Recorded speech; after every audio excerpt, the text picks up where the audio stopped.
আমার প্রাক্তন মারা যাওয়ার 1 সপ্তাহ পেরোলো না, অথচ তোমরা দিব্যি ইমোশনাল ব্ল্যাকমেল করে কেন আমার ঘাড়ে অন্য একজনকে চাপিয়ে দিলে মা? নিজেদের খুশিটাই শুধু দেখলে, আমারটা দেখলে না। আচমকা ছেলের প্রশ্ন শুনে ঘাবড়ে গেলেন দিলারা বেগম। নতুন বউয়ের কাছে যাওয়ার আগে ছেলেকে মাঝপথে রুখে কটা ভালো মন্দ পরামর্শ দিতে চেয়েছিলেন, কিন্তু ছেলে যে হঠাৎ এহেন কথাবার্তা বলবে তার মাথায় ছিল না। তিনি জানেন ভুলটা তারই, তবুও ছেলেকে বোঝানোর জন্য আমতা আমতা করে কিছুই বলতে যাবেন এমন সময় পুনরায় স্বপ্নিল বলে ওঠে, তোমার কথা তাও বাদ দিলাম, কিন্তু ওই মেয়েটা, সেই বা কি করে সব জেনে শুনে এরকম একজনের সাথে সংসার করতে রাজি হয়ে গেল যে কখনোই তাকে ভালোবাসতে পারবে না? বাবা, এখন এসব কথা থাক না, মাত্র বিয়ে হয়েছে তোর, কেউ শুনলে কি মনে করবে বল? তাছাড়াও বউয়ের সামনে এগুলো বলিস না, বেচারি যে কিছুই। কথাটা পুরোপুরি শেষ করতে পারলেন না দিলারা বেগম। তার আগেই স্বপ্নিলের কাজিনরা এসে হইচই করে নিয়ে গেল তাকে। নতুন বউ যে তার ছেলে বা তার অতীতের ব্যাপারে কিছুই জানে না, এ কথাটা ছেলেকে বলার সুযোগ মিলল না তার। একই সাথে মনে চেপে এলো ভয়। তার যদি ছেলে এখন বউয়ের সাথে খারাপ আচরণ করে তবে তিনি কি করবেন? মেয়েটা স্বপ্নিলের বাবার বন্ধুর কন্যা, তাকে ভালো রাখার কথা দিয়ে তো ঠিকই নিয়ে এসেছেন তার পরিবারের কাছে থেকে। এখন সব পরিকল্পনা ভেস্তে যাবে না তো? মনে ঢুকে গেল ভয়। তবুও একটা দীর্ঘশ্বাস ফেলে এক বুক সমান আশা নিয়ে সৃষ্টিকর্তার কাছে নিজের ছেলে ও ছেলের বউয়ের সাংসারিক জীবনের সুখ কামনা করলেন তিনি। বাসর ঘরে বসে আছে রাহিতা।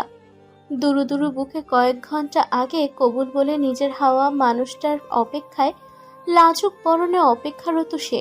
রুমে বাহিরে কথাবার্তা শুনে স্বপ্নিল যে এসে গেছে বুঝতে বেগ পেতে হলো না তার। কাজিনদের থেকে মুক্তি পেয়ে এক প্রকার নিরসভাবেই কক্ষে প্রবেশ করলো স্বপ্নিল। রুমে ঢুকে বিছানার মাঝখানে রাখা আঁচল দিয়ে বসে থাকা নিজের নববধূকে দেখে বুকের মাঝের চিনচিনে ব্যথা পুনরায় জাগ্রত হলো তার। না সে পারছে এই দমবন্ধ অবস্থায় থেকে মুক্তি পেতে, না সে পারছে এই বিয়েকে মেনে নিতে। উভয় সংকটে পড়ে এক প্রকার দিশেহারার মতোই কাপড় নিয়ে সোজা ওয়াশরুমে ঢুকে গেল সে। এদিকে স্বপ্নিলকে কোনো কথা না বলে এভাবে চলে যেতে দেখে কিঞ্চিত অবাকই হলো রাহিতা। মাথার আঁচল ফেলে সেভাবেই অপেক্ষা করতে লাগলো স্বপ্নিলের। আপনার কি শরীর খারাপ লাগছে?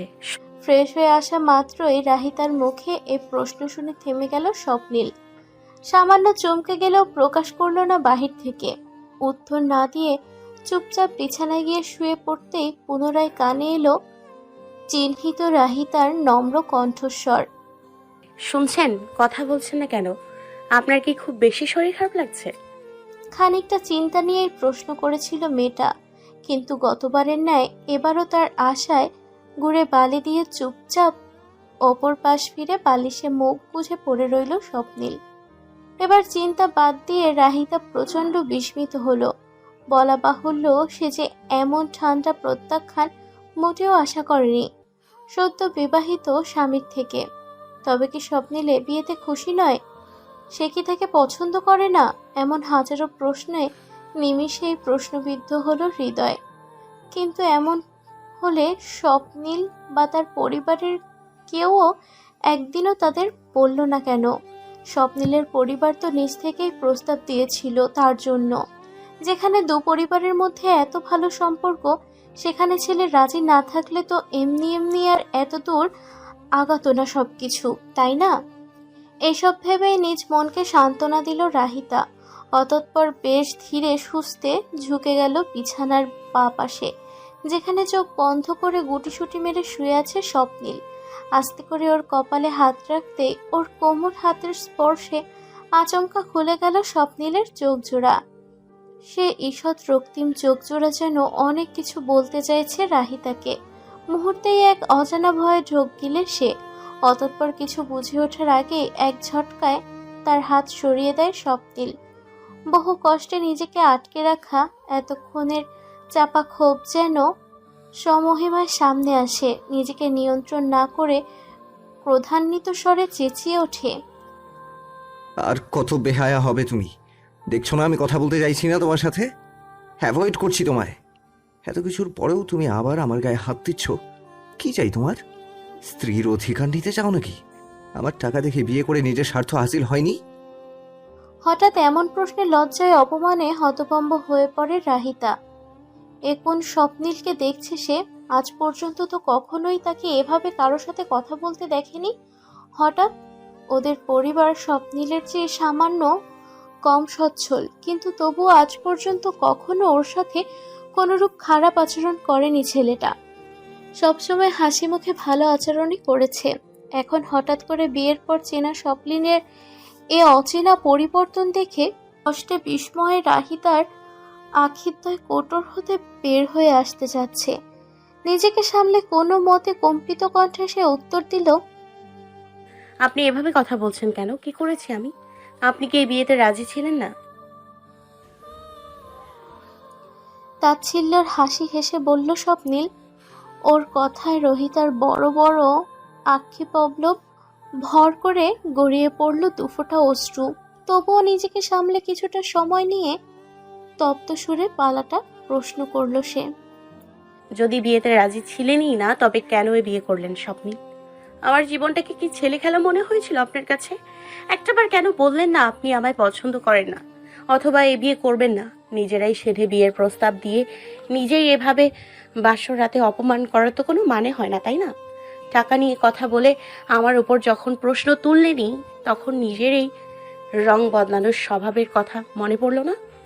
রাহিতার ব্যঙ্গাত্মক প্রশ্নেও তাচ্ছিল্য এতক্ষণের জ্বলন্ত ক্ষোভে যেন ঘি পড়ল। মুহূর্তে এগিয়ে এসে রাহিতার দু বাহু ধরে দাঁতে দাঁত চেপে স্বপ্নিল চেঁচিয়ে বলল, তোমার কি মনে হয় আমি শখের বশে তোমায় বিয়ে করেছি? যদি এমনটা ভেবে থাকো তাহলে ভুল ধারণা এক্ষুনি মাথায় থেকে বের করে দাও। কারণ আমি তোমাকে পছন্দ করি না। তোমায় বিয়ে করলেও কখনো ভালোবাসতে পারবো না। কারণ আমি আমার মন অলরেডি একজনকে দিয়ে ফেলেছি। সেখান থেকে ফিরে আসা সম্ভব নয়।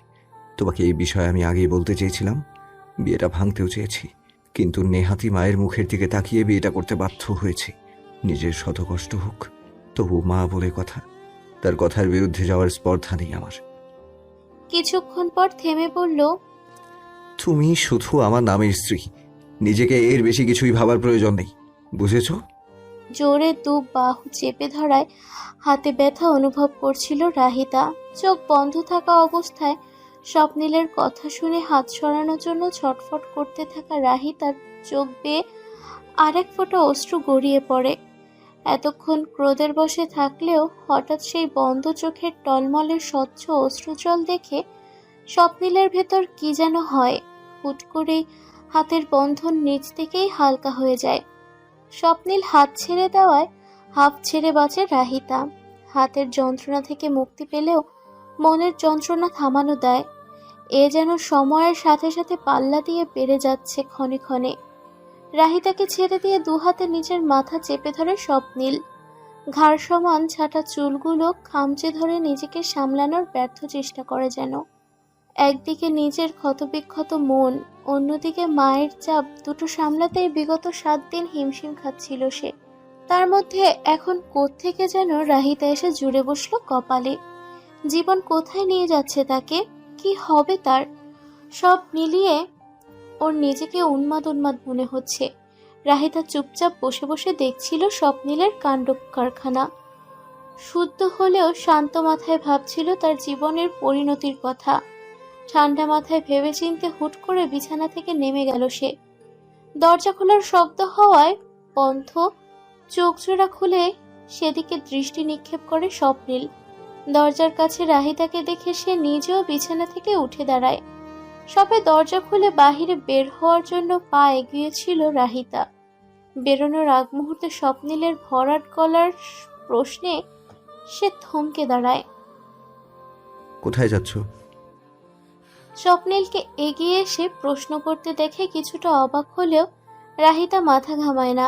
যেভাবে বেড়েছিল সেভাবেই যেতে যেতে বলে, যার কারণে আজ আপনার আমার দুজনের জীবনে এই অসম পরিণতি, তার কাছেই যাই।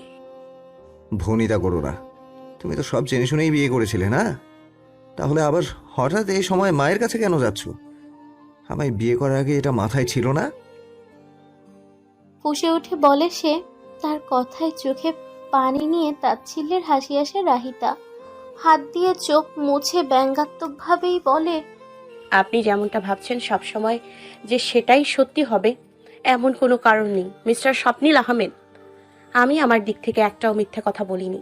আমি যদি জানতাম আপনার এই বিয়ে নিয়ে কি মতামত হবে, তবে বিশ্বাস করুন আমি জীবনেও আপনার জীবনে আসতাম না। এখন যিনি আমায় আপনার জীবনে এনেছেন তার থেকেই তো জবাবটা নিতে হবে, তাই না? কথাগুলো বলে শাশুড়ির রুমের উদ্দেশ্যে অগ্রসর হলো রাহিতা। পেছনে ফেলে গেল এক বিস্মিত স্বপ্নীলকে। মেয়েটার কথা শুনে ওর সাহস দেখে মনে মনে বেশ চমকে গেল স্বপ্নীল। কিভাবে বুক ভরার সাহস নিয়ে দিব্যি তার মায়ের কাছে চলে যাচ্ছে, ব্যাপারটা বেশ ভাবালো তাকে। আনমনে প্রশ্ন এলো, রাহিতা কি তবে সত্যিই বলছিল তার মানে? ও কি তার অতীতের ব্যাপারে আসলেই কিছু জানতো না? এ কেমন ধোঁয়াশার মধ্যে ফেসে গেল সে? সাহস আর শাশুড়ির রুমের সামনে এসে দাঁড়িয়ে আছে রাহিতা, দরজা থেকে বন্ধ করা। বিয়েবাড়ির চঞ্চল পরিবেশেও এখন রাতের আধারে নিস্তব্ধতায় ঘেরা। এমত অবস্থায় কিছুটা বিচলিত হলো মেয়েটা। এতক্ষণ আবেগের বশে স্বপ্নীলকে কথা শুনিয়ে এত দূর চলে এলো ঠিকই, কিন্তু এ সময় শাশুড়িকে ডেকে আর কাঁচা ঘুমের ব্যাঘাত ঘটাতে মন সায় দিল না তার। একই সাথে মাথায় এলো, কেউ যদি তাকে বধূবেশে এ অবস্থায় স্বপ্নীলের রুমে ব্যতীত এখানে দেখে, তবে বিয়েটা মোটেও ঠিকভাবে নিবে না। আর যাই হোক, নিজেদের সম্পর্কের মারপ্যাচ বাহিরের মানুষদের দেখানোর মানসিকতা নেই তার মধ্যে। তাই মনের মধ্যে হাজারো প্রশ্নের ঘূর্ণিঝড় হলেও সবকিছু বিবেচনা করে ধৈর্য ধারণ করা বেছে নিল সে। কয়েক কদম পিছিয়ে এসে স্বপ্নীলের রুমের দিকে পা বাড়াতেই চোখে পড়ল তড়িৎ বেশে সরে যাওয়া স্বপ্নীলকে। কিন্তু চুপি চুপি স্বপ্নীল কেন ওর পিছে পিছে এসেছিল বোধগম্য হলো না রাহিতার। রুমে ঢুকে দরজা লাগিয়ে পেছন ফিরতেই বিছানায় বসে থাকা স্বপ্নীলের সাথে চোখে চোখ মিলে যায় তার। সে চোখে চোখ রেখেই স্বপ্নীল ব্যঙ্গাত্মক স্বরে প্রশ্ন ছড়ে, তো কি কথা হলো মায়ের সাথে? ওর কণ্ঠ শুনে ও কথার ধরন দেখে রাগে গা জ্বলে উঠল রাহিতার। ভাবখানা এমন করছে যেন এতক্ষণ এখানেই বসে থেকে তার জন্য অপেক্ষা করছিল। ক্ষিপ্ত রাহিতা দাঁতে দাঁত চেপে বলল, কেন? আপনি ঠিক মতো দেখতে পান না বুঝি? আমার পিছে এত দূরে গিয়ে কি লাভ হলো যদি কি হয়েছে জানতেই না পারেন? ধরা পড়ে যাওয়ায় এতক্ষণের কৌতুকপূর্ণ মুখভঙ্গি বদলে যায় স্বপ্নীলের। মেয়েটা তার মানে দেখেছে ওকে, আবার সেটা নিয়ে খোঁটাও দিচ্ছে। এ তো দেখা যায় ভালোই ফাজিল। মনে মনে এসব ভাবলেও কিছু বলতে গিয়ে শেষমেশ থেমে যায় স্বপ্নীল। বলা বাহুল্য, সারাদিন অনেক ধকল গিয়েছে, শারীরিক মানসিক উভয় দিক দিয়েই। তাই এখন তর্ক করে এনার্জি নষ্ট করার মানে হয় না। অন্তত এই ফাজিল মেয়েটার সাথে তো নয়ই। মনে মনে ভেবে বিছানায় শরীর ছেড়ে দিয়ে চোখ বন্ধ করল সে। স্বপ্নীল ঘুমোতেই একটি দীর্ঘশ্বাস ফেলে লাগেজ থেকে ড্রেস বের করে ফ্রেশ হতে চলে গেল। রাহিতা অতঃপর ক্লান্ত শরীরে বিছানায় শুয়ে পড়ল তার পাশেই। সারাদিনের ব্যস্ততা শেষে একটা ঘুম এখন তারও মন দুটোরই বড্ড প্রয়োজন। সকালবেলায় দরজায় কড়া নাড়ার আওয়াজে ঘুম ভাঙে রাহিতার। ঘুমো ঘুমো চোখ জোড়া মেলে ঘড়ির দিকে তাকাতেই হুঁশ ফিরে আসে। সকাল প্রায় 9টা বাজছে। নতুন বউ প্রথম দিনই এত বেলা করে ঘুমাবে, তা নিশ্চয়ই ভালো দেখায় না। পাশে তাকিয়ে দেখে স্বপ্নীল নেই। মনে মনে কষ্ট পেল রাহিতা। লোকটা নিজে উঠে চলে গেছে সকালবেলা, অথচ ওকে ডাকার প্রয়োজন মনে করল না একটা বারও। কি এমন হতো ওকে ডেকে নিলে? কিন্তু পরক্ষণেই তার মনে হলো যে ছেলেটা তাকে এখনো মন থেকে বউ হিসেবে স্বীকার করেই না, সে কেন যেচে পড়ে তার সাথে কথা বলবে। স্বপ্নীলের কথা ভাবতেই কাল রাতের কথোপকথন পুনরায় মাথা চাড়া দিয়ে উঠল রাহিতার। তবুও সেগুলোকে মনের মধ্যে চাপা দিয়েই দরজার কাছে গেল সে। দরজা খুলতেই চোখে পড়ল এক হাস্যোজ্জ্বল মেয়েকে, যে স্বপ্নীলের চাচাতো ভাইয়ের বউ সাইমা। কাল বিয়েতে তার সাথে পরিচয় হয়েছে রাহিতার। তাকে দেখে রাহিতাও মুখে হাসি টেনে বলল, সরি ভাবি, উঠতে একটু লেট হলো। সবাই উঠে গেছে না? কখন এত বেলা হয়েছে আমি টেরই পাইনি। আরে কোনো সমস্যা নেই পাগলি, বিয়ের প্রথম প্রথম এমন হয়। আমরাও তো শেষ সময় পার করে এসেছি নাকি, বুঝতে পারছি তোমার অবস্থা। সাইমার রসিকতাপূর্ণ কথায় হাসবে না লজ্জা পাবে ঠিক বুঝে উঠতে পারছিল না রাহিতা।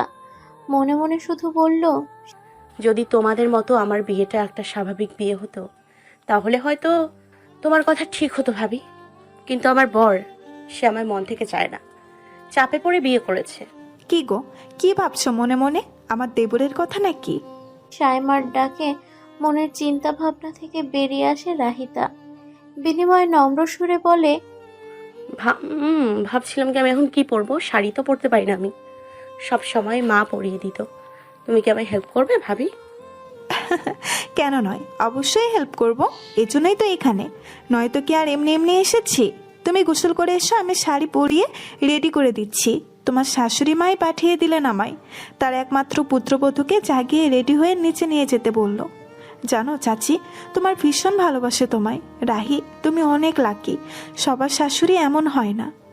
সাইমার কথায় বাহির থেকে হাসলেও ভেতরে ভেতরে কিছুটা তাচ্ছিল্যের হাসি আসলো রাহিতা।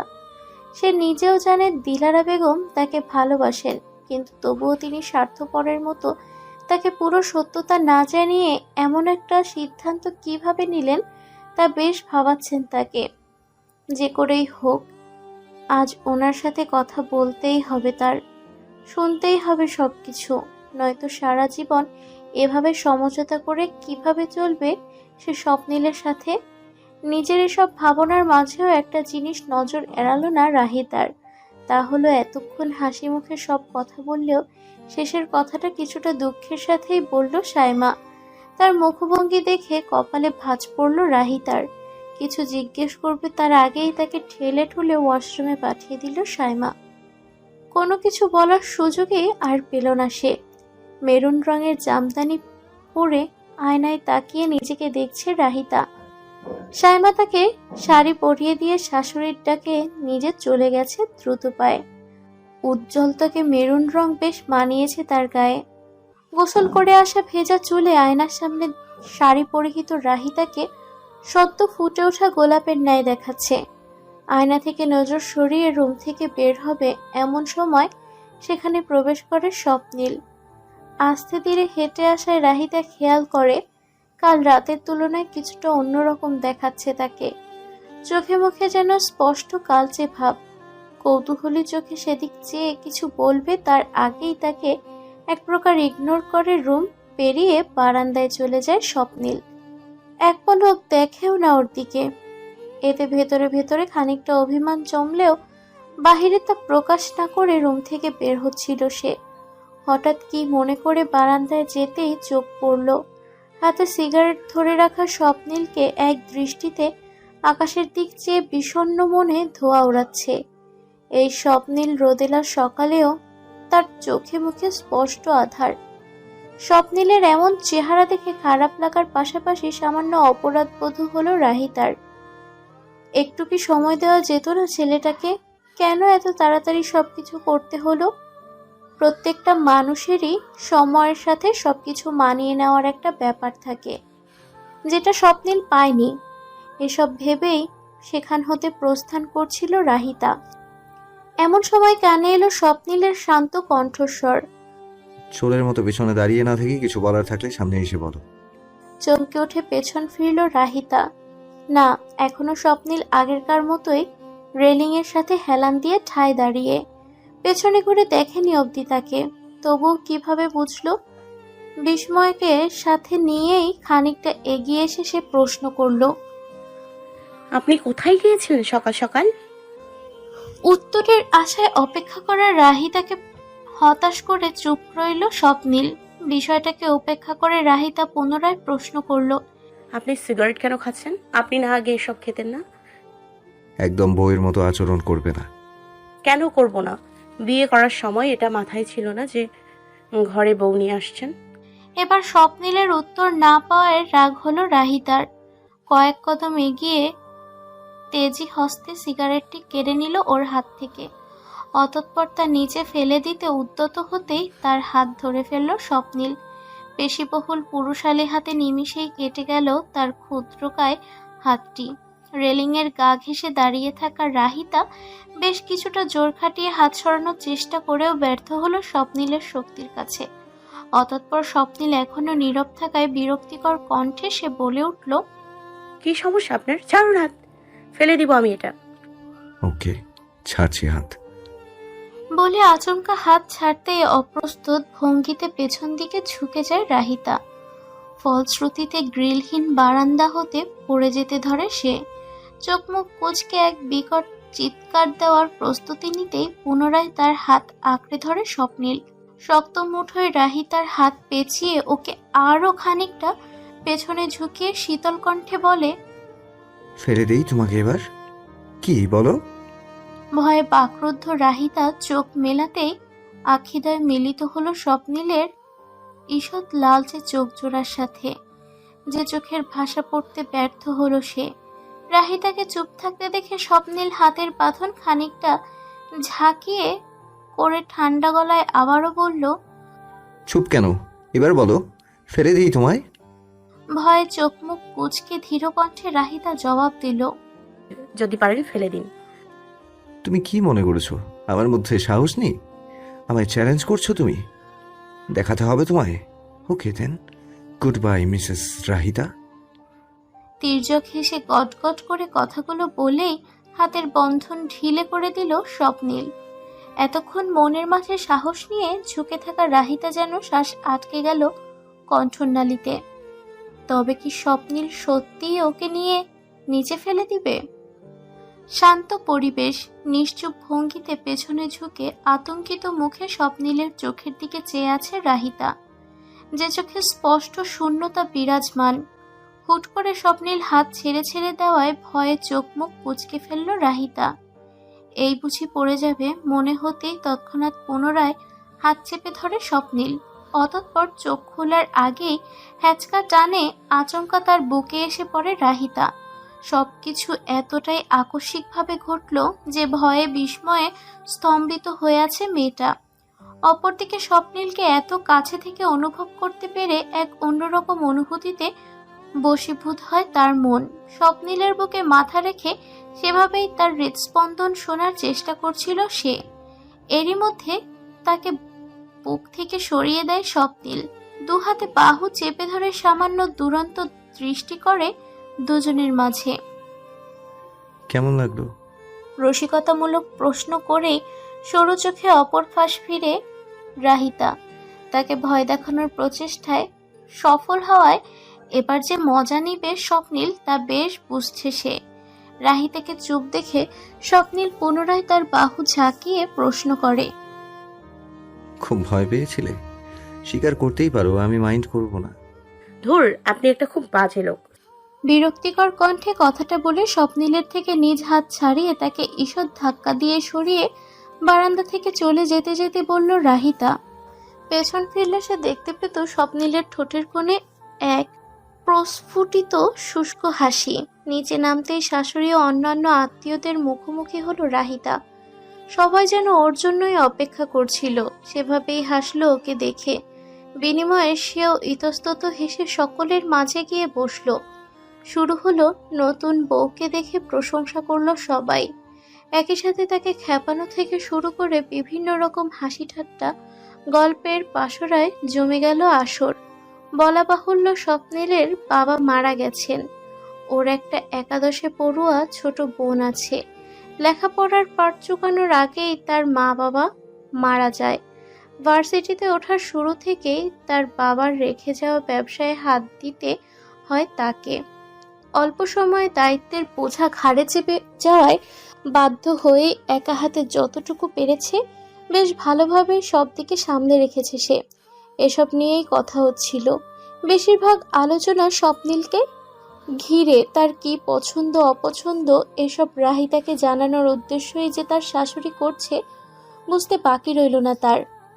একই সাথে রাহিতা এটাও বোঝালো এত দ্রুত বাবাকে হারানোর পর থেকেই মায়ের প্রতি এক আলাদা দুর্বলতা আছে স্বপ্নিলের। আর হয়তো সে কারণেই নিজের মনের ক্ষত শুকানোর আগেই সে মায়ের কথায় এ বিয়ে করতে রাজি হয়। আত্মীয়দের সাথে আলাপ আলোচনা শেষে রান্নাঘরে প্রবেশ করতেই শাশুড়িকে সে জিজ্ঞেস করে, সরি আন্টি, উঠতে দেরি হয়েছে, আপনার হেল্পও করতে পারলাম না সকালবেলা রান্নায়। ঠিক আছে, তবে তোমাকে এক শর্তে ক্ষমা করতে পারি। কিছুটা গম্ভীর মুখে বললেন দিলারা বেগম। শাশুড়ির এমন আচরণে কিছুটা অবাক হলো রাহিতা, তবুও স্বাভাবিক মুখে বলল, কি শর্ত আন্টি, আমায় বলুন। আমি এখানে কারো আন্টি না, আমাকে এখন থেকে মা বলে ডাকলে তবেই মাফ করব, বুঝেছো বৌমা? হেসে কথাগুলো বললেন দিলারা বেগম। শাশুড়ির হাসি দেখে হেসে ফেলল রাহিতাও। তিনি যে ওর সাথে মজা করছিলেন এতক্ষণে বুঝে এলো তার। হাসতে হাসতে দিলারা বেগম বললেন, রান্না করতে পারিস না রাহি? জি মা, পারি টুকটাক। বেশ, আমার স্বপ্নিল কিন্তু বেশ ভোজন রসিক। ওকে দেখে খুব একটা বোঝা যায় না, কিন্তু খাবার খেতে অনেক পছন্দ করে আমার ছেলেটা। তুই বুঝতে পারছিস তো আমি কি বলছি? শাশুড়ির কথায় কি জবাব দেবে ভেবে পায় না রাহিতা, তবুও মাথা নিচু করে হ্যাঁ সূচক মাথা নাড়ে সে। কিছুক্ষণ নীরবতার পর দিলারা বেগম বলেন, আজ বিকেলে সবাই চলে যাওয়ার পর আমার রুমে আসবি, কেমন? কিছু কথা বলার ছিল তোকে। ওনার কথায় মাথা তুলে তাকায় রাহিতা। অবশেষে তিনি নিজে থেকে সব খুলে বলতে চাইছেন, তবে ওকে জানার সুযোগ পেয়ে সেও সায় জানিয়ে বলে দেয় সে আসবে। তারও যে স্বপ্নিলের সম্পর্কে অনেক কিছু জানা বাকি। নিজের ভাবনার মাঝে সে শুনতে পেল দিলারা বেগমের আরেকটি প্রশ্ন, স্বপ্নিল তোকে কাল রাতে কিছু বলেছে? মানে? যদিও রাহিতা তাকে তিনি কি প্রসঙ্গে কথা বলছেন তবুও অবুঝের মতো প্রশ্ন করে পুরোটা শোনার জন্য। ওর প্রশ্নে ইতস্ততভাবে দিলারা বেগম বলেন, মানে ও কি তোর সাথে কোনো ধরনের খারাপ ব্যবহার করেছে বা এমন কিছু বলেছে যাতে তুই কষ্ট পেয়েছিস? যদি করে থাকে আমায় বলতে পারিস, আমি নিজে ওর খবর নেব। রাহিতার মনে হলো আর একবার বলে দিক কাল রাতে স্বপ্নিলের অদ্ভুত আচরণের কথা। তাকে স্ত্রী হিসেবে মানাবে না, কোনোদিন ভালোবাসবে না এসব বলার কথা, কিন্তু তবুও অজানা এক কারণে সে সংযম করলো নিজেকে। আগে সবকিছু শাশুড়ির থেকে জানতে হবে, তবেই সে কোনো কিছু ভাববে। তাই মুখভঙ্গি স্বাভাবিক করে মলিন হেসে বলল, না মা, তেমন কিছুই হয়নি। আসলে আমরা খুব বেশি টায়ার্ড ছিলাম তো, তাই দুজনেই ঘুমিয়ে পড়েছি দ্রুত। কেন, কিছু হয়েছে নাকি মা? রাহিতার কথায় এতক্ষণ চেপে রাখা শ্বাস ছাড়লেন দিলারা বেগম। স্বপ্নিল যে রাহিতার সাথে কোনো খারাপ আচরণ করেনি ভেবে খুশি হলেন তিনি। যাক, তার ছেলে নিজেকে সামলে নিতে শিখেছে, এখন রাহিতাকে মেনে নিলেই হয়। মনে মনে প্রার্থনা করলেন উনি। হাসি মুখে বললেন, আরে না, আমি তো এমনি বলেছিলাম, বয়স হয়ে গেছে তো কখন কি বলি ঠিক নাই। তুই এখন বাহিরে যা, তোর কাকি শাশুড়িদের কাছে যা, আমিও আসছি। অতঃপর একটি দীর্ঘশ্বাস ফেলে মাথা নাড়িয়ে রান্নাঘর থেকে বের হয়ে আসে রাহিতা। বের হতেই পথিমধ্যে দেখা হয় স্বপ্নিলের সাথে। ওর দিকেই অদ্ভুত দৃষ্টিতে তাকিয়ে আছে সে। এ দৃষ্টি সম্পূর্ণ ব্যতিক্রম, কোমল দৃষ্টি, যেন কোনো কারণে ওর কাছে কৃতজ্ঞ সে।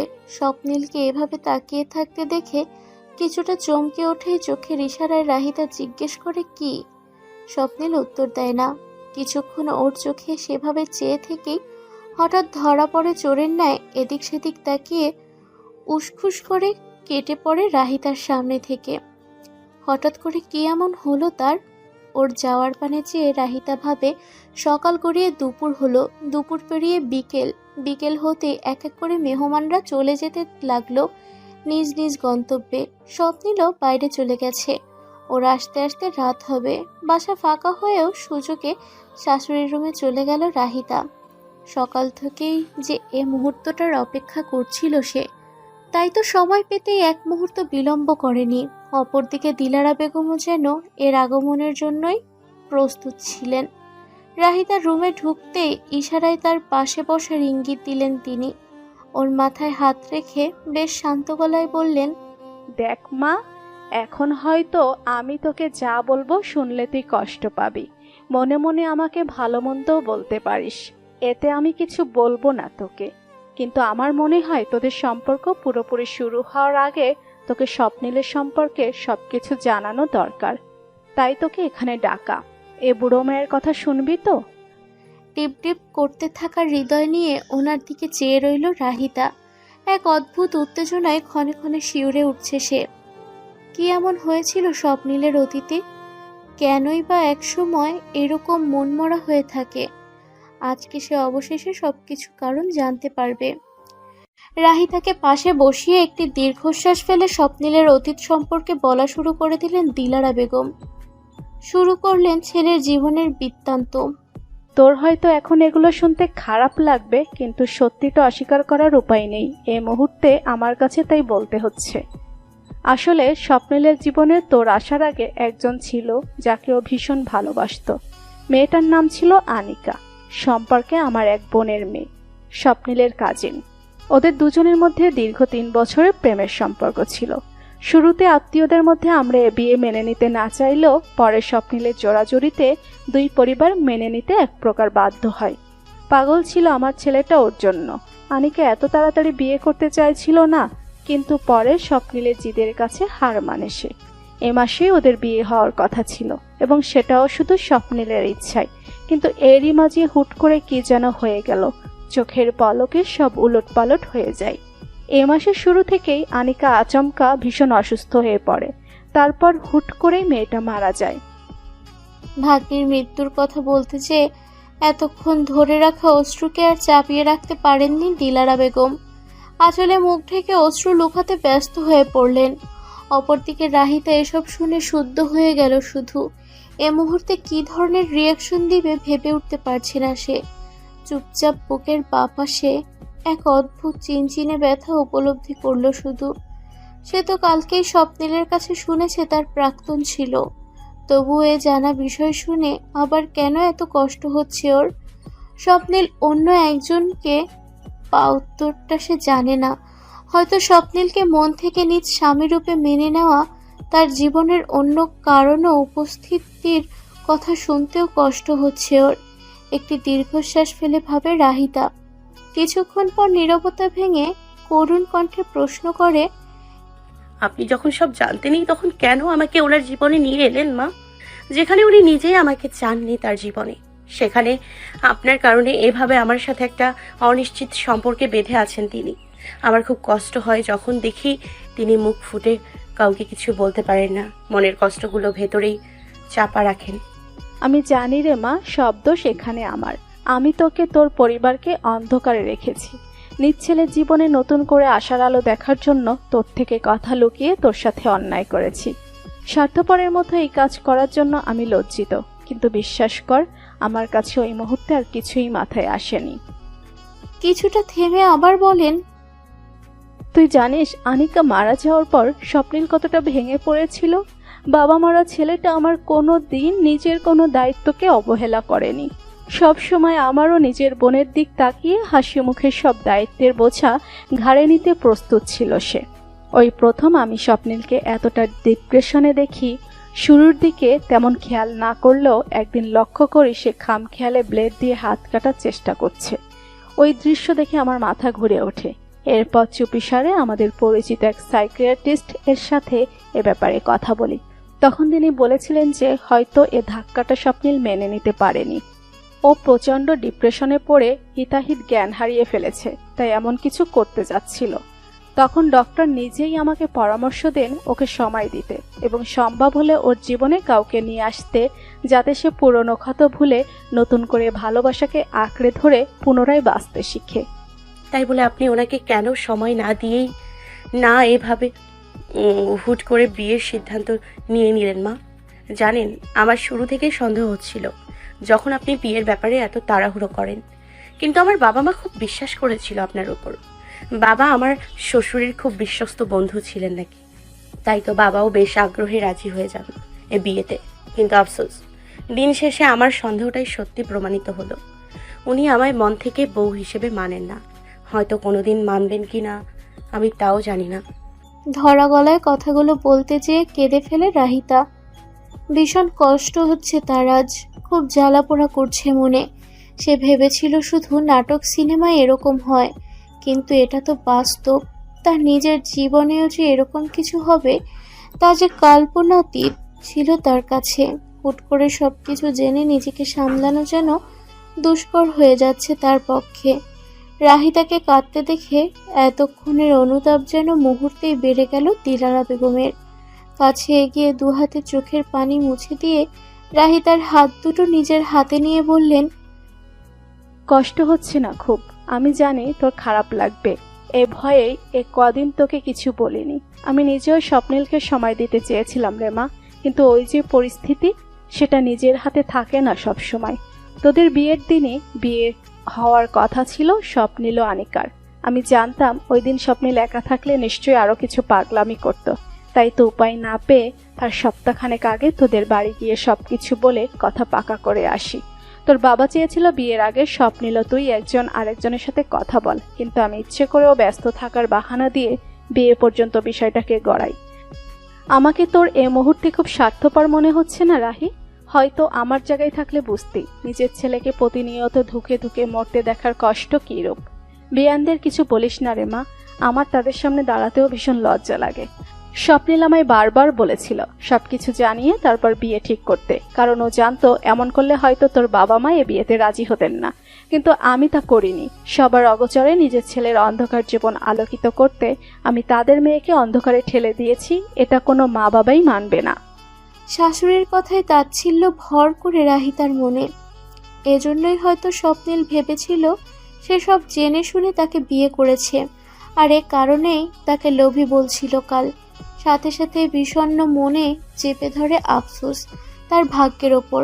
হতাশ মনে সে প্রশ্ন করে নিজেকে, কেন আমার সাথে এমন হলো? আমি তো সত্যিই তাকে ভালোবেসেছিলাম। যদি তাকে আমারই হতে হতো, তবে নিয়তি কেন তার জীবনে আমার আগে অন্য কাউকে এনেছিল? মনের প্রশ্ন মনেই থেকে যায়, কোনো উত্তর মিলে না তার।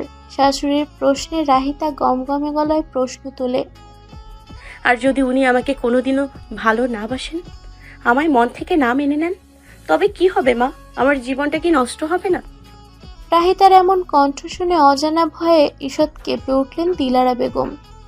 তাই তো এ কথা তো তিনি ভেবে দেখেননি।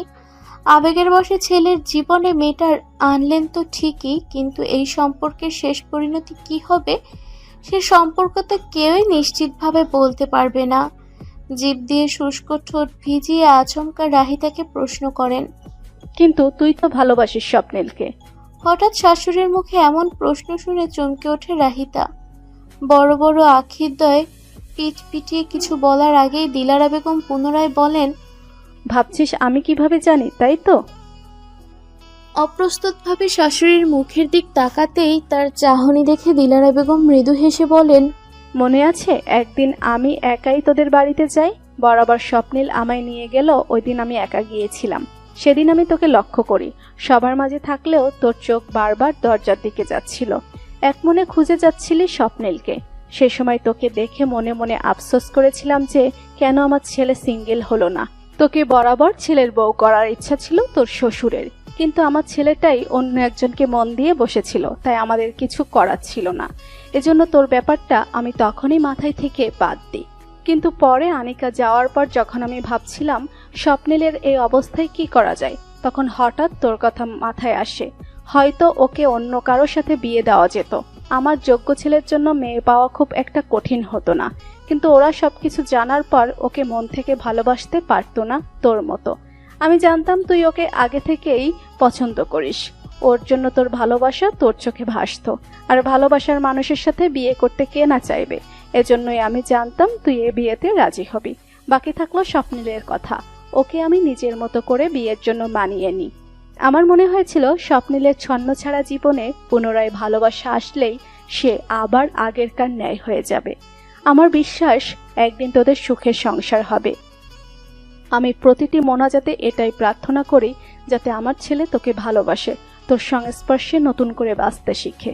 ওনার কথা চুপচাপ মনোযোগ দিয়ে শুনল রাহিতা, তবে কোনোরূপ অনুভূতি প্রকাশ করতে সক্ষম হলো না। তার স্থবির হয়ে যাওয়া মন ও মস্তিষ্ক রাহিতাকে নীরব দেখে মনের ভার হালকা হলো না দিলারা বেগমের। কিছু একটা ভেবে জোরে এক শ্বাস ফেললেন তিনি। অতঃপর শীতল কণ্ঠে রাহিতার উদ্দেশ্যে বললেন, দেখ রাহি, স্বপ্নিল খারাপ ছেলে না, এটা তুই নিজেও জানিস। ও ও কাল রাগের বশে তোকে কিছু বলে থাকলেও ওকে একটু ঠান্ডা হতে দে। দেখবি তোর সব দায়িত্ব ও স্বেচ্ছায় নেবে, তোর আদর যত্নের কমতি হতে দিবে না। শুধু দরকার একটুখানি সময়। আমি যে সময়টা না দিয়েই ওকে এ বিয়ে দিয়েছি, সে সময়টা তুই ওকে দে। আমি জানি তুই নিরাশ হবি না। আর একটা কথা, তোর পাশাপাশি আমিও লক্ষ্য রাখবো স্বপ্নিলের উপর। যদি আমার কখনো মনে হয় স্বপ্নিলের আচরণে পরিবর্তন আসেনি, সে তোকে মেনে নিতে চাইছে না বা তোর সাথে খারাপ আচরণ করছে, তবে তুই চাইলে আমি স্বেচ্ছায় তোকে ওর থেকে আলাদা হওয়ার সুযোগ দিব। তোর বাবা মার সব অভিযোগ মাথা পেতে মেনে নিব, তবুও তুই এখন অন্তত তাদের কিছু বলিস না মা, আমার অনুরোধ। শাশুড়ির মুখে এমন কথায় থম মেরে বসে থাকে রাহিতা। শুধু অদ্ভুত হাহাকার ও দীর্ঘশ্বাস আছড়ে পড়ে হৃদয়ে। কাল সকাল পর্যন্ত তার জীবনটা কত রঙিন ছিল, আর আজ এমন পরিণতি। জীবন নামক স্রোত হুট করেই মানুষকে কই থেকে কই ভাসিয়ে নিয়ে যায় কেউ বলতে পারে না। শাশুড়ির কথায় মাথা নাড়িয়ে ওনার থেকে অনুমতি নিয়ে রুম ত্যাগ করে সে। আপাতত তার প্রচণ্ড মাথা ব্যথা করছে। অত্যাধিক চিন্তায় নিউরনে ঝড় উঠেছে যেন হঠাৎ করেই। রাহিতার যখন ঘুম ভাঙল তখন বাজে 11টা। এতক্ষণে হয়তো বাসার সবাই খেয়ে দিয়ে ঘুমিয়েও গেছে। সবাই বলতে রাহিতার শাশুড়ি ও ননদ সামিরা। রাহিতা ডিনার করবে না, আগেভাগে বলে দেওয়ায় তাকে ঘুম থেকে ডাকতে আসেনি কেউ। রুমে আশেপাশে তাকিয়ে দেখে স্বপ্নিল নেই। এত রাতেও ফেরেনি কেন, অবাক হয়ে ভাবে সে। বিছানা থেকে উঠেই এসব ভাবতে ভাবতেই পা বাড়ালো রুম থেকে বের হওয়ার জন্য। এমন সময় বারান্দা থেকে আসা উটকো গন্ধে সন্দেহান্তীন পায়ে এদিক সেদিক যায় রাহিতা। আদা ভেজানো দরজা পুরোপুরি খুলে বারান্দায় প্রবেশ করতেই দৃষ্টিগোচর হয় সিগারেট খাওয়া স্বপ্নিলকে। চাঁদের দিকে মুখ করে একের পর এক ধোঁয়া ওড়াচ্ছে সে। বিরক্তিতে মুখ কুঁচকে আছে রাহিতার। লোকটাকে বারণ করেছিল এসব ছাইপাশ খেতে, সে তবুও তার কথা শোনে না। পরক্ষণেই ভাবলো হয়তো বউ বলে মন থেকে মানে না দেখেই তার কথার গুরুত্ব দেয় না। এসব ভেবে তাচ্ছিল্যের সাথে স্বপ্নিলের পাশে গিয়ে চুপচাপ দাঁড়ালো রাহিতা। কখন এসছেন? কিছু জিজ্ঞেস করেছি। বলার প্রয়োজন মনে করছি না। ও, আশাহতভাবে কথাটা বলে অভিমানী চোখে স্বপ্নিলের দিকে তাকালো সে। সে জানে পাশে দাঁড়ানো মানুষটা তার অভিমানের কদর দিবে না, তবুও কেন যে সে নিজে থেকে তার খোঁজ খবর নিতে যায় রাহিতা নিজেও জানে না। হয়তো ভালোবাসে বলে তাই। নির্বিকারভাবে সিগারেট শেষ টান দিয়ে হাত থেকে তা ফেলে দেওয়ার আগে আনমনেই একবার পাশে দাঁড়ানো রাহিতার দিকে চোখ গেল স্বপ্নিলের। চোখ সরিয়ে নিতে যেও এক অদ্ভুত দৈব বলে চোখ ফিরিয়ে নিতে সক্ষম হলেন না।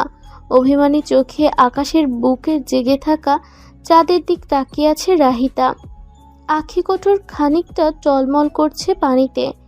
আচ্ছা, সেও কি তার মতো আকাশের সাথে নিজের দুঃখের কথা বলছে, চাঁদের কাছে অভিযোগ করছে? প্রশ্ন জাগে স্বপ্নিলের মনে, এবং প্রশ্নটা জাগতে এক অদ্ভুত অনুভূতি জাগে তার মনে। হঠাৎ করে স্বপ্নিলের খানিকটা অপরাধ বোধ হয় রাহিতার সাথে এমন নির্লিপ্ত ব্যবহার করার জন্য। হাতে রাখা সিগারেটটা নিচে ফেলে সেও আকাশের দিকে তাকায়। গম্ভীর আকাশের দিক তাকিয়ে গম্ভীর মুখে সে নিজেও ভাবতে থাকে রাহিতার কথা। মেয়েটার তো কোনো দোষ নেই এখানে। বাসায় আসার পর তার মা ডেকেছিল রুমে, জানিয়েছেন তার অতীতের ব্যাপারে রাহিতা ও তার পরিবারের অজ্ঞতার কথা। মায়ের মুখে এসব শুনে বেশ অবাক হয়েছিল সে। নিজের অজান্তে মেয়েটাকে কী সব বলেছে কাল, কষ্ট দিয়ে ফেলেছে। একবার ভেবেছিল সরি বলবে, কিন্তু পরক্ষণেই কি যেন ভেবে নিজের সদ ইচ্ছাকে শুকনোভাবে দমন করে সে। রাহিতা ঘুমিয়ে থাকায় সে বারান্দায় এসে এক মনে এসব ভাবতে ভাবতেই সিগারেট ফুঁকছিল। রাহিতার প্রতিও তার রাগ জন্মায়। মেয়েটাকে আগে থেকেই চিনে সে। মুখে কখনো না বললেও স্বপ্নিল জানে রাহিতা বেশ ভালো একটা মেয়ে। সে একটা সুন্দর লাইফ ডিজার্ভ করে, কিন্তু এসবের পরেও সে কেন রাজি হলো তাকে বিয়ে করতে? যদিও সে জানতো না কিছু, তবুও কোনো কারণে মানা করলেই তো পারত। তবে অন্য কারোর সাথে একটা সুখের জীবন পেত সে।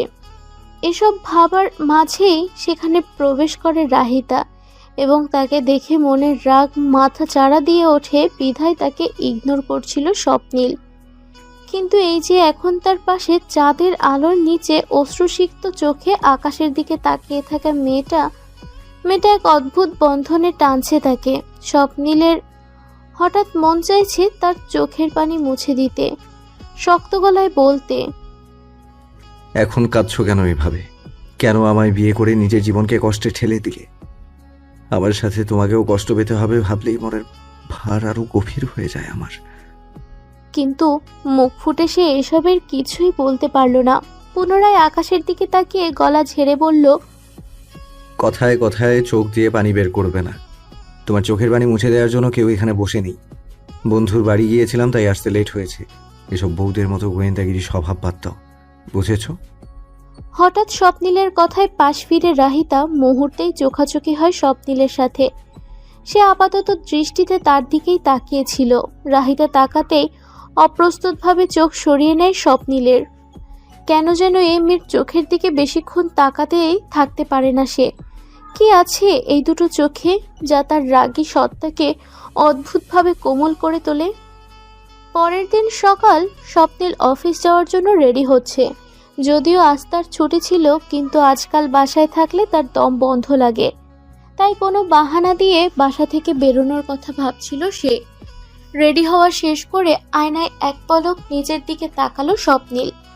তার মতো স্বাস্থ্য সচেতন ছেলেটা মাঝে বিগত কয়েকদিনে বেশ পরিবর্তন এসেছে। হৃৎপুষ্ট শরীর যত্নের অভাবে বেশ কিছুটা শুকিয়ে গেছে। বহুদিন দাড়ি না কাটায় সেগুলোও বেড়ে গেছে বেশ। আবার এক হাতে ব্যবসা সামলানো, সে এভাবে দেবদাস হয়ে ঘুরছিল। তাতে ওর পিছে অফিসের অবস্থাও যে খুব একটা ভালো সেটাও বলার মতো না। সব মিলিয়ে কদিনের মাঝে বিস্তর পার্থক্য এসেছে ওর জীবনে। তবে এ পার্থক্য ভালোর নয়। নিজের জন্য না হলেও নিজের পরিবারের জন্য, মা ও বোনের জন্য হলেও তার নিজেকে ভালো রাখতে হবে। আয়নায় চেয়ে নিজ মনে এসব ভাবছিল স্বপ্নীল। হঠাৎ রুমের দরজা খোলার শব্দ কানে এলে পারফিউম লাগাতে লাগাতে সেদিকে তাকায় সে। নীল রঙের শাড়ি পরে হন্তদন্ত ভঙ্গিমায় রুমে প্রবেশ করে রাহিতা। সাইড টেবিল থেকে এক হাতে ফোন নিয়ে অপর হাতে কপালের সামনে চলে আসা অবাধ্য চুল সরিয়ে নেয়। এলোমেলো কেশগুচ্ছ খোপায় নিবদ্ধ। মেয়েটা কি জানে এই মুহূর্তে তাকে দেখতে কতটা বউ বউ লাগছে? বউ শব্দটা মাথায় আসতেই টনক নড়ে স্বপ্নীলের। সে তো ভুলেই গিয়েছিল তার একটা বউ আছে। রাহিতাকে দেখেই নিজেদের বিয়ের কথা পুনরায় মনে আসে। একই সাথে অজানা বিষাদে ছেয়ে যায় মন। তার জন্মদাত্রী তার অজান্তে এমন এক কাজ করে ফেলেছে যে এক অদ্ভুত দ্বিধাদ্বন্দ্বে ফেলেছে তাকে। না সে পারছে মেয়েটাকে দোষারোপ করে তাকে বউ হিসেবে স্বীকার করতে, আর না পারছে এত তাড়াতাড়ি অতীতের তিক্ত স্মৃতি ভুলে রহিতাকে মেনে নিতে। এ যেন বিশাল উভ সংকট। স্বপ্নীলের চিন্তার মাঝেই রাহিতা প্রশ্ন করে, কোথাও যাচ্ছেন আপনি? হুম। ছোট্ট করে জবাব দেয় স্বপ্নীল। তবুও পুরোপুরি প্রশ্নের উত্তর দেয় না। একবার ভেবেছিল জবাব দিবে না, কিন্তু পর মুহূর্তে কাল রাতে মেয়েটার সেই অশ্রুসিক্ত চোখ জোড়ার কথা মনে হয় নিজের মন পরিবর্তন করে সে। এতে অবশ্য নিজের উপর খানিকটা অবাকও হয় বটে। এই যে এখনো সে সরাসরি রহিতার দিকে তাকাতে পারছে না, কেননা মেয়েটার চোখে মুখে এক অদৃশ্য মায়া আছে যা কিভাবে যেন স্বপ্নীলের রাগকে দমন করে। সেটা কাল রাতেই প্রথমবার উপলব্ধি করেছে সে। তাই তো আর কোনো রিস্ক নিতে চায় না স্বপ্নীল। এখন তার মতে মেয়ে মানেই মরীচিকা। প্রথমে ভালোবাসবে, তারপর একসাথে দুজনের বেঁচে থাকার আশা দেখাবে, অতঃপর শেষ মুহূর্ত এসে ছেড়ে চলে যাবে। তাচ্ছিল্য ভরে ভাবে সে। একই সাথে রাহিতাকে আর চোখে দেখে আর কিছুক্ষণ শোনার আগেই রুম ত্যাগ করে স্বপ্নীল। নিচে নামতেই টেবিলে বসতেই মা ও বোনের সাথে দেখা হয় স্বপ্নীলের। ছোট বোন সামিরা কলেজে যাওয়ার আগে ব্রেকফাস্ট করছিল। ভাইকে দেখে মিষ্টি হাসি উপহার দিয়ে বলে, গুড মর্নিং ভাইয়া, অফিস যাচ্ছ নাকি তুমি? হ্যাঁ। ওমা তা কেন, বিয়ের পর বউকে রেখে এত তাড়াতাড়ি কেউ অফিস যায়? মাত্রই গলা ভেজানোর জন্য পানি মুখে নিয়েছিল স্বপ্নীল। বোনের এহেন কথায় পানি যেন গলায় আটকে গেল তার। সামান্য ভীষণ খেল সে। সে সময় নিচে নামলো রাহিতা নিজেও। চেয়ারে বসার আগে স্বপ্নীলকে কাশতে দেখে আস্তে করে উঠে যেয়ে ওর পিঠে হাত বুলিয়ে দেখে স্বপ্নীল শান্ত হতেই তাকে ছেড়ে ধীর পায়ে ওর পাশে চেয়ারে বসে পড়ে সে। আর চোখে সবকিছু পর্যবেক্ষণ করেন দিলারা বেগম। রাহিতা তার কথার মর্যাদা রাখছে, স্বপ্নীলের যত্ন নিচ্ছে। বিষয়টা হৃদয় ছুঁয়ে যায় তার। মেয়েটার প্রতি অসীম ভালোবাসায় ভরে ওঠে মন। এদিকে নিজেকে সামলিয়ে বোনের দিকে চোখ পাকিয়ে তীক্ষ্ণ কণ্ঠে স্বপ্নীল বলে ওঠে, তোকে এসব কথা কে শিখিয়েছে? কলেজে উঠতে না উঠতেই দেখি পেকে গেছিস। বড় ভাই হই আমি তোর, বেয়াদব। ভাইয়ের থেকে ধমক খেয়ে ভয়ে আর মুখ দিয়ে কথা বের হয় না সামিরার। আর কোনো কথা না বলে চুপচাপ মাথা নিচু করে খেয়ে যায় সে। তার ভাই আগে এরকম ছিল না, ইদানিং একটু বেশি রাগ দেখায়। সব ওই আনিকার দোষ। ওর যাওয়ার পর থেকেই তার ভাইয়ের এমন বাজে পরিবর্তন। মনে মনে এসব ভেবে ক্ষান্ত হয় সামিরা। তবুও নতুন ভাবের প্রতি তার ভালোবাসা জন্মে। রাহিতাকে আগে থেকেই ভালো লাগতো তার। ওদের বাসায় গেলে দুজনে বান্ধবীর মতো গল্প করত। আর সে কিনা এভাবে তার ভাইয়ের বউ হয়ে যাবে তা কখনো স্বপ্নেও ভাবেনি সামিরা। তাই রাহিতাকে নিজের ভাবি হিসেবে বেজায় খুশি সে। পরিবেশ কিছুটা নীরব হতেই হঠাৎ দিলারা বেগম বলে ওঠেন, আজ কেন অফিস যাচ্ছিস তুই? বলেছিলাম না কয়দিন অফিস না যেতে?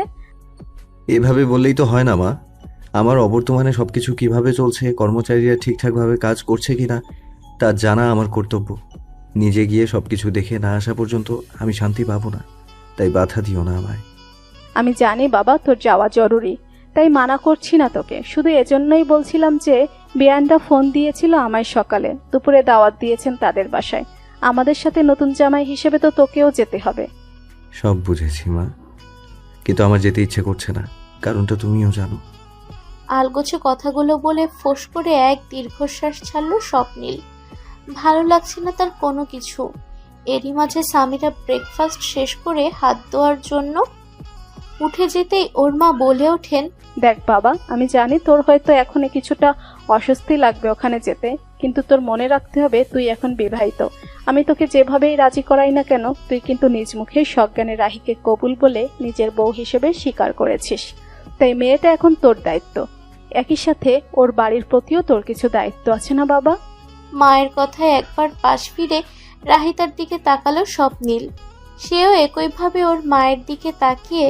এরই মাঝে দিলারা বেগমের একটা কথা বারবার মাথায় ঘুরপাক খেতে লাগলো স্বপ্নীলের। তুই নিজ মুখে সজ্ঞানে ওকে নিজের বউরূপে কবুল করেছিস, এটা অস্বীকার করার উপায় নেই। কি এমন ছিল সে কথায় কে জানে। আনমনেই মাথা নাড়িয়ে শ্বশুরবাড়ি যাওয়ার জন্য রাজি হয়ে গেল স্বপ্নীল। মাকে জিজ্ঞেস করলো, কখন যেতে হবে? দুপুরেই, একটু আগেই যাবনি না হয়? খাওয়ার সময় গেলে কেমন দেখায়? তুই অফিস যেয়ে যত দ্রুত পারিস তাড়াতাড়ি চলে আসিস, কেমন? আচ্ছা মা, আসি তাহলে। রাহিতা সবকিছু চেয়ে চেয়ে দেখলো শুধু। যদিও সে এখানেই বসেছিল, তবুও কি ওকে একবার বলে চলে যাওয়া যেত না? নাকি স্বপ্নে লোকে বলে যাওয়ার প্রয়োজনটুকুও মনে করলো না। রাহিতার মুখ দেখে শাশুড়ি যেন সব বুঝে গেলেন। চেয়ার থেকে উঠে ওর কাছে এসে মাথায় হাত রেখে বললেন, মন খারাপ? তোকে বলে যায়নি দেখে? বিনিময়ে ব্যথিত নয়নে মেয়েটা নিরুত্তর চেয়ে রইল শুধু। দিলারা বেগম শ্বাস দিয়ে বললেন, আজ তোকে বলে যায়নি দেখে মন খারাপ করছিস? এরপর একদিন দেখবি তোকে না বলে কোথাও যেতেও পারছে না স্বপ্নীল। আমি জানি সেই দিন আসবে, শীঘ্রই আসবে। তুই শুধু একটু ধৈর্য ধর, হতাশ হোস না। ওর মাঝে পরিবর্তনের বীজ রোপণ হয়ে গেছে। তুই শুধু একটু একটু করে তোর ভালোবাসার পানি দে। এরপর স্বপ্নীলের ভালোবাসার ফল শীঘ্রই ভোগ করবি তুই। তার কথায় রাহিতা কি বলবে ভেবে পেল না।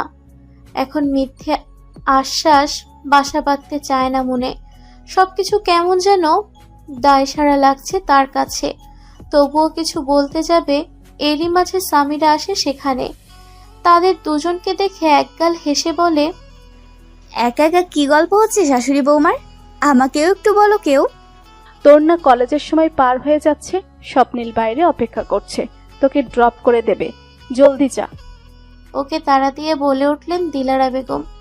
দ্রুত পায়ে দরজায় যেতে যেতে সামিরার আওয়াজ, ভালো কথা মনে করে দিয়েছো মা। তোমার ছেলে যে মেজাজ হয়েছে আজকাল, দেখা যাবে এখন না গেলে আমায় রেখেই চলে যাবে ভাই।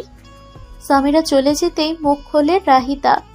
কণ্ঠ স্বাভাবিক করে শাশুড়িকে বলে, রুমে যাই মা, আম্মু ফোন দিয়েছিল একটু আগে। রুমে যাওয়ার আগেই কেটে যাওয়ায় ধরতে পারিনি। আমি কল ব্যাক করে কথা বলবো এখন। হ্যাঁ অবশ্যই রাহি, জলদি যা। আর বেয়ানকে বলে দিস তার জামাইও যাচ্ছে আমাদের সাথে। ওনার কথায় মাথা নেড়ে রুমের উদ্দেশ্যে প্রস্থান করে রাহিতা। দিন আরম্ভের ব্যস্ততায় সবাই চলে যায় যে যার কাজে। আয়নার সামনে দাঁড়িয়ে শাড়ির কুচি ঠিক করছিল রাহিতা। পেছনেই বিরক্ত হয়ে দাঁড়িয়ে আছে স্বপ্নীল। না মেয়েটা নিয়ে যে জলদি রেডি হচ্ছে, না আয়নার সামনে থেকে সরে ওকে রেডি হতে দিচ্ছে। কিন্তু রাহিতা যে চাইলেও তাড়াতাড়ি করতে পারছে না, সেটা স্বপ্নীলকে বোঝাবে কে? জামদানির নতুন শাড়ি হওয়ায় কুচির অংশ এলোমেলো হয়ে যাচ্ছে বারবার। এদিকে ওদের বের হওয়ার সময় হয়ে এলো বটে। অতিষ্ঠ হয়ে শেষমেশ স্বপ্নীল বাহু টেনে ওকে সরিয়ে দিল ড্রেসিং টেবিলের সামনে থেকে। হঠাৎ এমনটা হওয়ায় দুঃখ পেল রাহিতা। একে তো কুচি ঠিক করতে পারছে না, তার মধ্যে না দেখে সে কিভাবে শাড়ি পরবে এখন। চোখে মুখে আধার নামিয়ে শাশুড়ির রুমের দিকে যেতে ধরতেই তার পথ রুখে দাঁড়ায় স্বপ্নীল। এতক্ষণে চোখ তুলে ওর দিকে তাকাতেই সে চুপচাপ নিচে বসে পড়ে হাঁটু গেড়ে। যতক্ষণে বিস্ময় রেশ কাটিয়ে উঠছিল, ততক্ষণে স্বপ্নীলের আওয়াজে হুঁশ ফিরে আসে ওর। ভালো করে ধরে থাকো গুচি, নড়বে না একদম। গলায় আটকে যাওয়া শ্বাসরোধ করে কোনো মতে হাতে কুচি ধরে দাঁড়িয়েছিল রাহিতা। স্বপ্নীল মনোযোগ দিয়ে ওর শাড়ির কুচি ঠিক করে দিচ্ছে। এ বিস্ময়ের যেন রেশ কাটিয়ে উঠতেই পারছে না সে। এখন সে কেউ এলে স্বপ্নীলকে দেখলে ভাববে ওদের মাঝে স্বাভাবিক সম্পর্ক বিদ্যমান। এই মুহূর্তে স্বপ্নীলকে নিজের অজান্তেই পুরো দস্তর স্বামীর মতো আচরণ করছে। তা কি সে জানে? নিজের ভাবনায় নিজেই শিউরে ওঠে রাহিতা। খানিক বাদেই ওর ভাবনা চিন্তার মাঝে কেউ কাজ শেষ করে ওর হাতের কুচি ঠিকভাবে ধরিয়ে দিয়ে স্বপ্নীল বলল, এইটুকু কাজ ঠিকমতো করতে পারো না, নিজেরও সময় নষ্ট করলে সাথে আমারও। ভালোভাবে শাড়ি পরতে না পারলে মায়ের কাছে যেতে। আয়নার সামনে দাঁড়িয়ে ঢং করছিলে কেন? মেয়ে মানুষ মানেই ভেজাল, যত সব। গটগট করে এসব কথা বলে এক মনে আয়নায় তাকিয়ে ব্রাশ দিয়ে নিজের চুল আঁচড়াতে লাগলো স্বপ্নীল। ওর কথাবার্তায় ততক্ষণে কিছুটা স্বাভাবিক হয়েছে রাহিতা। জিভ দিয়ে শুকনো ঠোঁট ভিজিয়ে আচমকা বলে উঠল, শুনুন, একটা কথা বলার ছিল। হুম? আয়নায় তাকিয়ে এক ধ্যানে নিজ কাজ করতে করতেই জবাব দিল স্বপ্নীল। কোনরূপ ভনিতা ছাড়াই রাহিতা বলল, আমার মা বাবার সামনে আমার সাথে স্বাভাবিক আচরণ করবেন প্লিজ। এমন কিছু বলবেন না যেন তাদের মনে হয় আমাদের মাঝে স্বামী স্ত্রীর স্বাভাবিক সম্পর্ক নেই। এই অনুরোধটা রাখবেন প্লিজ। আচমকা রাহিতার এমন প্রশ্নে পিছন ভরে স্বপ্নীল। এভাবে অদ্ভুত দৃষ্টিতে তাকিয়ে থাকায় কিছুটা অস্বস্তিতে পড়ে মেয়েটা। কিন্তু ও পুনরায় কিছু বলার আগেই পাঞ্জাবির বোতাম লাগাতে লাগাতে স্বপ্নীলের উত্তর, তুমি না বললেও আমি ওখানে যেয়ে এমন কিছু বলতাম না। তাদের সাথে ভালো আচরণই করতাম, কারণ তাদের তো কোনো দোষ নেই এখানে। তারা তো কিছু জানেই না, তাই এটা আমায় বলার প্রয়োজন নেই। এতটুকু কমন সেন্স আছে আমার মাঝে, বুঝেছো? স্বপ্নীলের কথায় মনে মনে স্বস্তি পেলেও একটি কথা শুনে প্রশ্ন না করে পারে না সে। মুখ ফুসকে অবশেষে বলেই ফেলে, তাহলে তো আমার ক্ষেত্রেও বিষয়টা এরকমই, তাই না? আমিও তো কিছুই জানতাম না, আমারও তো কোনো দোষ নেই। তবে কেন আমার সাথে আপনার এত ঠান্ডা আচরণ? মাত্র পাঞ্জাবির বোতাম লাগানো শেষ করতেই এহেন প্রশ্নের সম্মুখীন হয়ে কিছুটা থমকে যায় স্বপ্নীল। এক দৃষ্টিতে চেয়ে থাকে ওর সামনে দাঁড়িয়ে থাকা জলজলে চোখের রাহিতার দিকে। এ চোখের ভাষা অস্পষ্ট, যেন অনেক কিছুর জবাব চাইছে স্বপ্নীলের কাছে, নিজেদের অধিকার চাইছে তার থেকে। কিছুক্ষণ সে মায়াবী চোখে তাকিয়ে পলক সরিয়ে নেয় স্বপ্নীল। এ কেমন যন্ত্রণায় পড়ল সে। বেশ কিছুক্ষণ হলো পরিবেশ নীরব। কিছুক্ষণ আগেই রাহিতার করা প্রশ্নটির কোনো সঠিক জবাব দিতে সক্ষম হওয়ায় স্বপ্নীল আপাতত নিরুত্তর থাকাই বেছে নিয়েছে।